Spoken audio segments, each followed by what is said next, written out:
Welcome, warriors, to your last SLO practice session. We're going to go through a series of sentences very similar to what you will see on your SLO. We're going to talk about strategies and how to answer sentences very similar to these. You're also going to see that some of these sentences you have had before in practice sessions, but that's okay because we're just going to talk about the strategies that will enable you to be more successful with your SLO. You see right here that you have a reference page that you can fall back on if you need to be reminded of the definitions, or if you have any questions and trying to figure these out. You have this reference here to assist you with that. So let's begin. Your first sentence says, most marsupials have pouches that open at the top, but the bandicoot's pouch opens at the bottom. You're going to see that with this particular sentence, you have a compound sentence. You have two independent clauses that are joined with a coordinating conjunction. So what you need to look at is the punctuation. If you remember, if you have two independent clauses and a coordinating conjunction, it is separated by a comma. So what you need to determine is if there is a comma that's in the correct place in the sentence, and if you do not see it, you need to look for it in your answer choices. With this sentence, it says the meeting can be as short as 15 minutes. Most interviews usually last less than 2 hours. You're going to see that with this sentence, you also have a compound sentence. So the first thing you need to do is to see if the punctuation is correct. If not, you need to look at your answer choices. And with these answer choices, you're going to see that you have three very different ones. If you separate two independent clauses with a comma, you have to have a coordinating conjunction. If you don't, then you've just created a comma splice and it's incorrect. If you use a semicolon, it needs to come after your first independent clause, and there doesn't need to be a coordinating conjunction in the middle, in between them. And then if you have a colon will indicate a series of items to follow, and so that's really the only time that you're going to use that. You won't use it with the separation of two independent clauses. Your next sentence says, eventually the soil was completely lost when it blew out to the Atlantic Ocean. With this sentence, you're going to see that you have a complex sentence. So what you need to determine is if the punctuation is correct. And you'll know that the punctuation is correct if you are separating a dependent clause from an independent clause with your complex sentence. Because the only time in a complex sentence that you need that comma is to separate your dependent clause, which would come first, from your independent clause, which comes second. If your independent clause comes first, you do not need a comma. Your next sentence says, the ecological balance of the plains was destroyed, leaving nothing to hold the soil when it rains, dried up, and the winds came in the 1930s. With this particular sentence, you're going to see that it also is a complex sentence, so you need to see where the dependent clause is falling in the sentence. If it comes first, it needs to be separated from the independent clause with a comma, but if it comes second, then you do not need a comma in the sentence. This sentence says, while these planes are only referred to as Air Force One while the president is on board, the term is commonly used to describe either of the two aircraft normally used and maintained by the U.S. Air Force solely for the president. For this question, you're going to see that you have a complex sentence. So you can see that this is a complex sentence. You need to decide if your dependent clause is the introductory clause of the sentence, or if your dependent clause comes second. If it comes first, of course, you need to separate it with a comma, and then if it comes second, you do not need that comma there. Your next sentence says, lack of wireless, telecommunications, and quick transportation made long-distance travel impractical because it took up too much time and isolated the president from events in D.C. So for this particular question, you're going to see that you have another complex sentence. You need to decide where the dependent clause comes in the sentence. If it comes first, you need to separate it with a comma. And if it comes second, you do not need the comma because the independent clause comes first and then there's the dependent clause.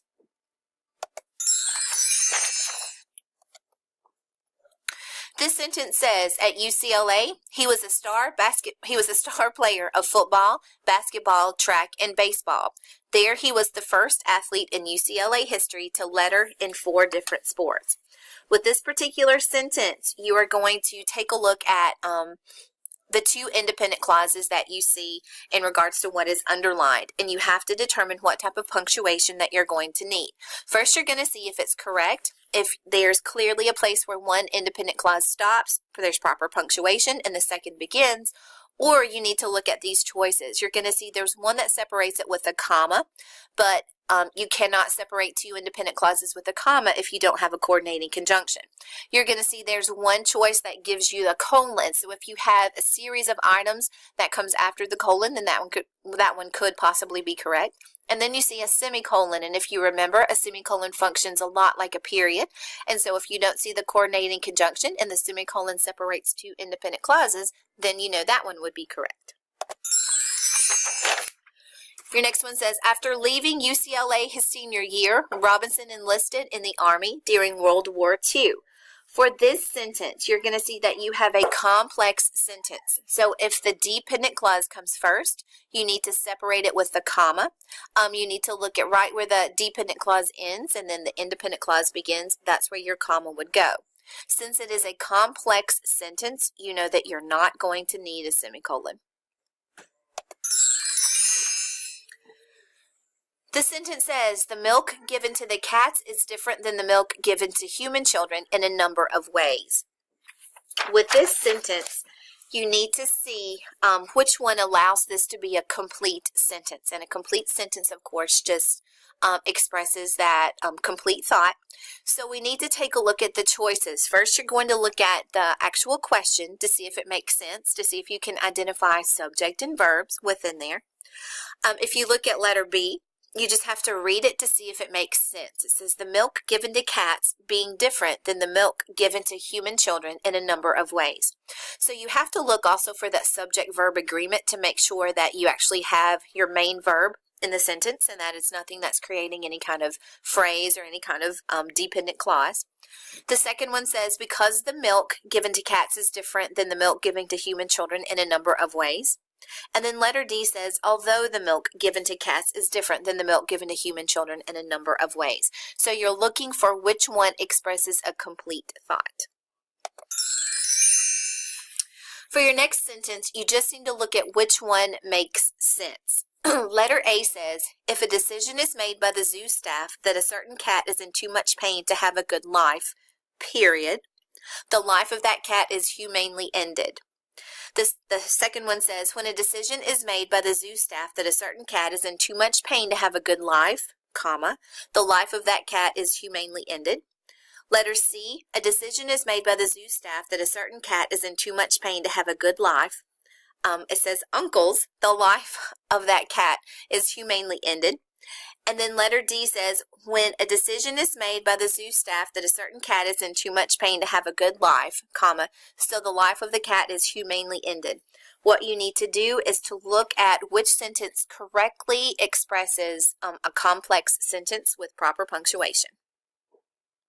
Make sure that it makes sense as well. Your next sentence says, is this sentence correct? It says, or is it the expertise of the prosecuting attorney? So you need to determine if what is italicized is a sentence or not. If it starts with a coordinating conjunction, then you need to think about what the job of a coordinating conjunction is. And as you can see with this particular sentence, it does start with a coordinating conjunction. So is a coordinating conjunction doing its job if it's at the beginning of the sentence?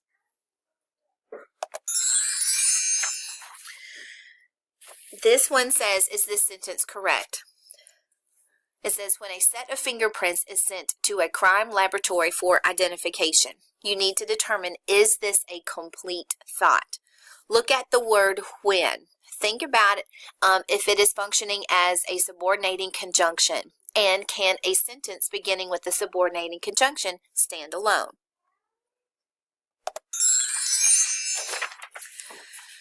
This one says the race began modestly in 1970 with only 110 people in the race.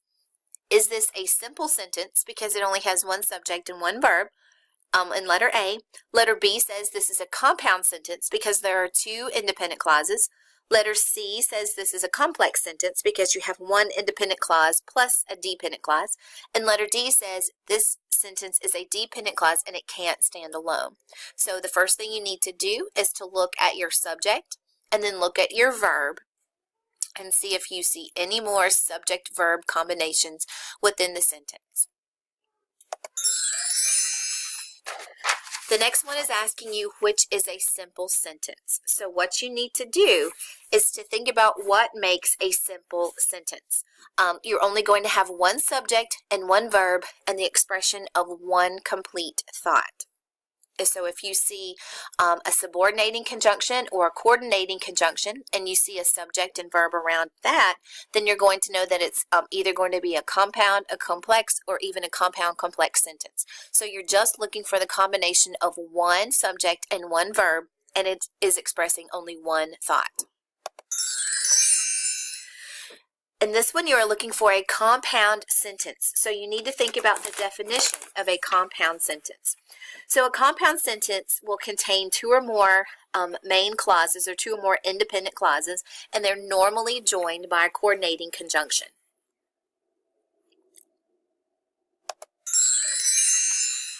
In this example, you're looking for a compound complex sentence. So if you remember a compound complex sentence, you're going to have two or more independent clauses, and then you're going to have one or more dependent clauses. So you're going to look for which one will give you coordinating conjunctions, and then which one also gives you a subordinating conjunction, to where you're going to see at least one dependent clause and at least two independent clauses.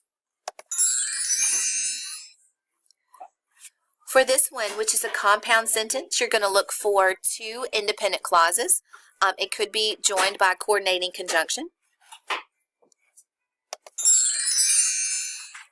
For a complex sentence, if you remember, a complex sentence has one independent clause and one dependent clause. So think about where the commas go to help you to identify if it is a complex sentence. If the dependent clause comes first, you're going to see the comma, and if the dependent clause comes second, then you won't see the comma. But look for two sets of subjects and verbs, and then see which one makes up the dependent clause courtesy of a subordinating conjunction. For the compound complex sentence, you're looking for two or more independent clauses and one or more dependent clauses joined together. Look for the coordinating conjunctions, and then also look for the subordinating conjunctions.